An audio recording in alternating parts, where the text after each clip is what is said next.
Hey guys, Perla here. Welcome to my channel, Imperfectly Perfect. So,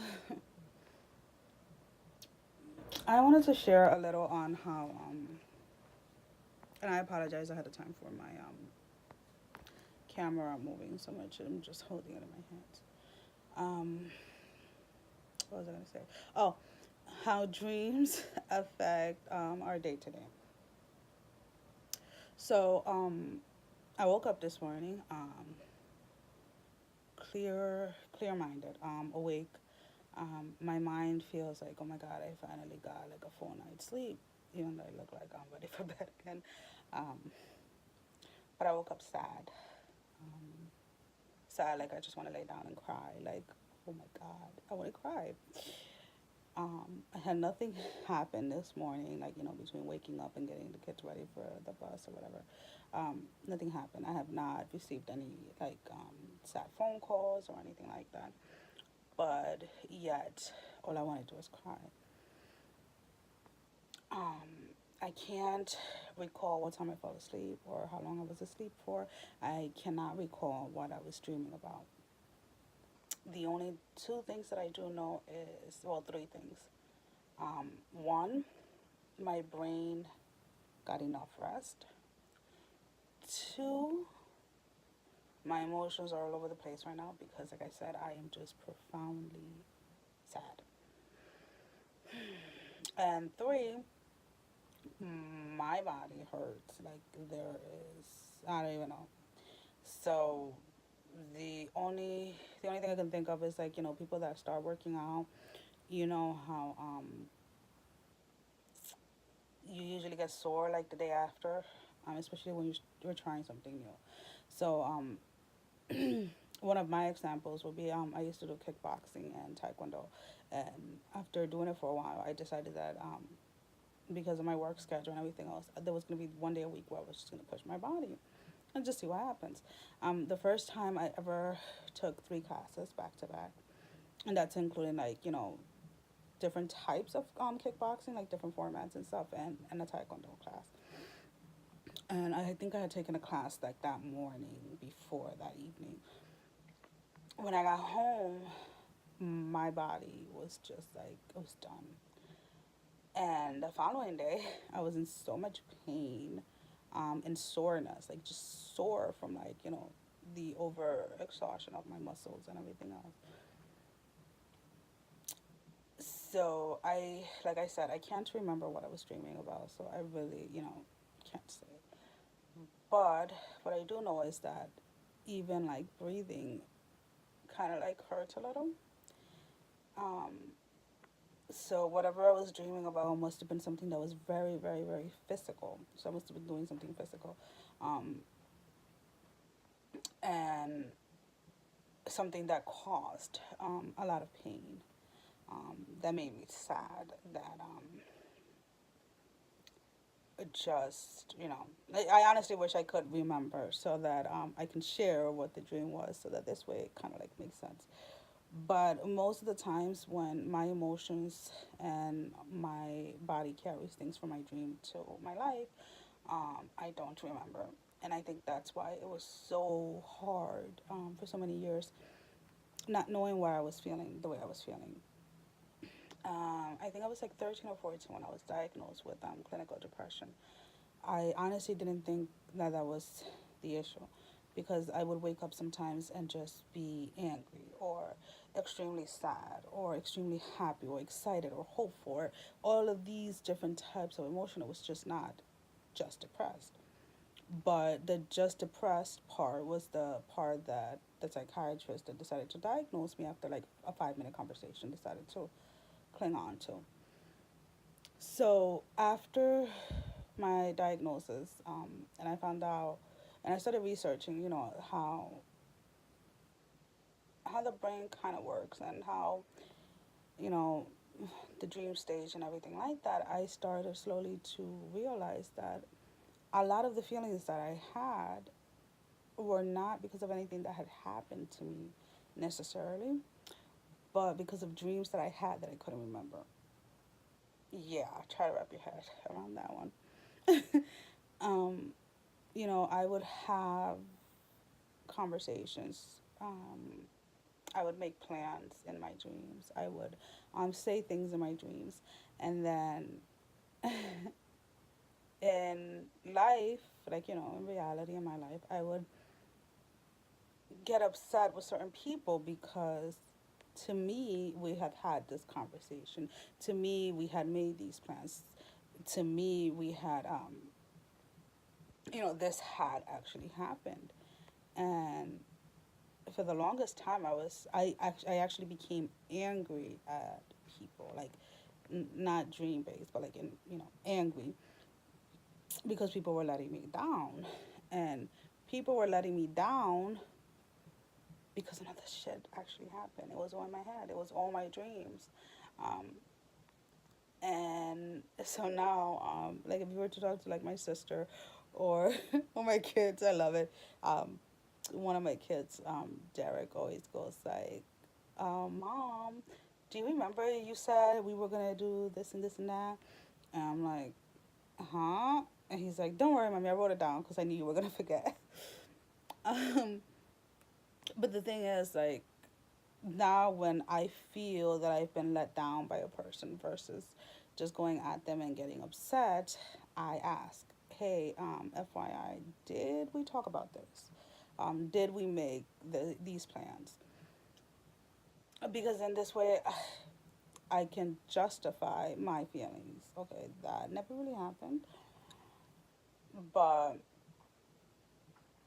or if it did happen, it happened, or whatever it is, vice versa. Oops, sorry, I almost dropped the phone.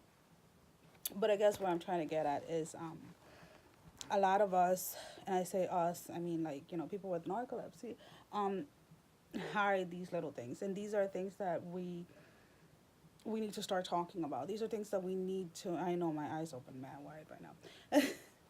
We need to start talking about these type of things. We need to let especially the people that are around us, the our close support group, know that these are things, if they are happening to you, these are things that are common and things that actually do happen, and we have we have to stop feeling ashamed and embarrassed for them, because I feel of the lack of communication that we have, because we don't want to be perceived as going crazy, or as, anything else other than quote unquote normal, which there is no such thing, by the way. We tend to hide a lot of the conflict and a lot of the struggles that we face within our own mind and within our own body. Um, Society has labeled most of us as being lazy. Society wants to tell us that if we put our mind to it, we can get better. If we put our mind to it, and if we focus, and if we meditate, and if we do all of these other things, this is going to go away. No, it is not going to go away, because this is the way our brain is working. This is the way that our brain is processing our life and our dreams. So the fact that so many people that have no knowledge whatsoever, no actual understanding of what's going on, can just go ahead and be so blunt about what they think that we should do. Um, and I mean, I'm not just talking about just anybody out there. I'm talking about, like, professionals too, doctors, psychiatrists, therapists, and stuff like that. A lot of them understand from the textbook description of what narcolepsy is. And unfortunately, a lot of them have no care to wanting to understand more. Yes, you do have those great doctors that are out there, and they are willing to listen to what you have to say, are willing to explore certain things with you, rather than just be like, "Oh no, you're just depressed. No, you just have anxiety. Oh no, you just this. Oh no, you got to do this. Oh no, you shouldn't take naps that long. Oh no, you should." No, you need to listen to what we're saying, because narcolepsy is not just affecting our sleep and wake cycle. It is not just the hallucinations. It is not just the sleep paralysis. It is not just the cataplexy. It is every single part of who we are gets affected. Our blood pressure, the way our body processes food, the way our body controls our temperature, the way our body reacts to the outside temperature, the way that our body reacts to certain medications, the way that our body, everything and everything in our body gets affected. You know, the government, the law, whatever the hell you want to call it, does not view narcolepsy as a disability because of the fact that um, symptoms can be masked with stimulants. Symptoms can be masked with different types of um, medications. But the issue there is we are not getting to the core problem of what is actually causing all of these symptoms. Um, I mean, there's a lot of research out there, and you can look it up or whatever. I'm not a doctor. I'm not here to tell people what to do with their body or what medications to take or not to take certain medications. I'm not. That's not what is it about. What about is that we need to first, in my opinion, accept that this is what it is. I mean, it affects my speech. Like there's times that I can't even freaking like I'll be talking and I'll be mumbling and not being able to get a straight sentence out of my mouth. And in my head is processing that whatever the heck is coming out of my mouth is correct. And it's not until, you know, I make the connection of looking at someone's eyes or someone saying, "What the heck did you just say?"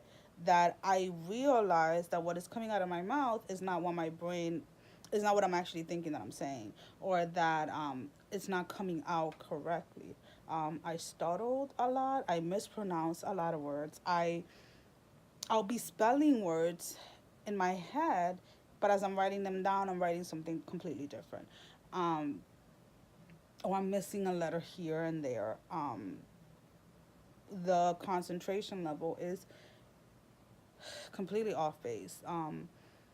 It's hard to stay concentrated on certain things. The fogginess, the headaches, so basically, I just want people to one be a little bit more sensitive when somebody says I have this, and not jump to the conclusion of what has worked for you or what has worked for somebody that you know or somebody that knows somebody that you whatever. Nobody gives a damn. We are all experiencing narcolepsy in completely different ways. We are all having different types of symptoms to different degrees. So we are literally trying to fight something that we don't even know where to begin.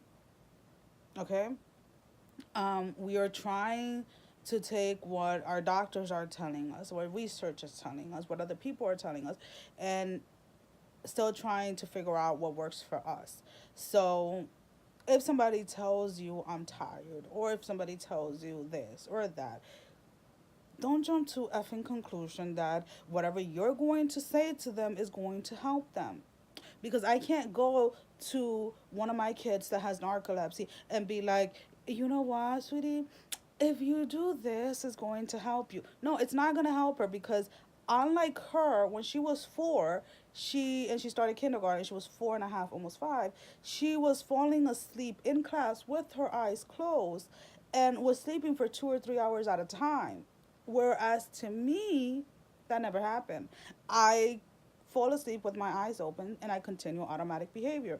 So how can I tell her what she needs to do? I can tell her what works for me, and I can tell her to try to listen to her body and try and see what her body needs. But we may all have narcolepsy or narcolepsy with cataplexy or insomnia or any other invisible disability that other people cannot see, but we are all affected completely different. And what works for one does not work for all.